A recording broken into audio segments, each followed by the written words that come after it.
dans le 5e épisode de Qui veut être mon associé ? Diffusé ce mercredi 1er février sur M6, deux entrepreneuses dévoilent leurs produits permettant de renforcer sa santé. Du nuage pour les toilettes aux plantes bioluminescentes, Qui veut être mon associé ? A donné lieu à des projets tous plus insolites et utiles les uns que les autres. Cette troisième saison de l'émission de M6, qui propose à des entrepreneurs de passer devant des investisseurs afin de lever de l'argent, porte en effet un message de bien-être et d'écologie.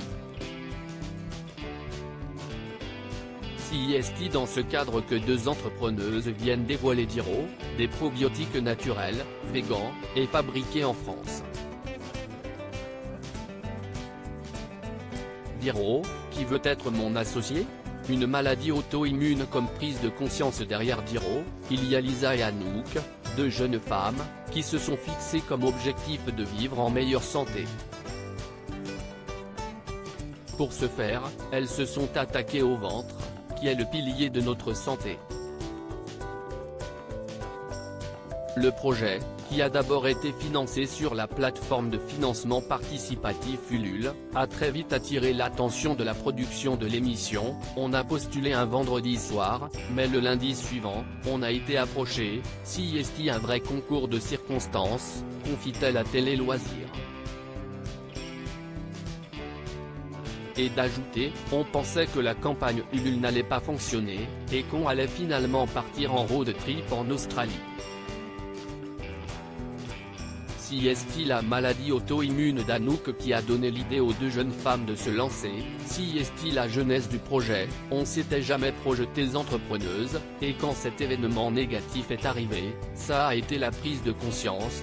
Je ne m'en sortais pas avec les traitements hormonaux, révèle Anouk. Si est à ce moment-là que Lisa lui parle des probiotiques. Un engouement important pour Diro dès la campagne de financement participatif sur Ulule. Elles font face à un engouement important, à tel point qu'au démarrage, on appelait chaque client pour savoir pourquoi il visitait notre site. Pour Qui veut être mon associé ? Le duo se présente pour la première fois devant des investisseurs.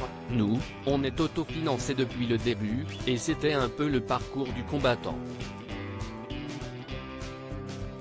Pour réussir à convaincre, elles ont beaucoup répété, on a travaillé avec des gens de notre entourage, on a parlé avec des stylos dans la bouche, évoque-t-elle avec humour.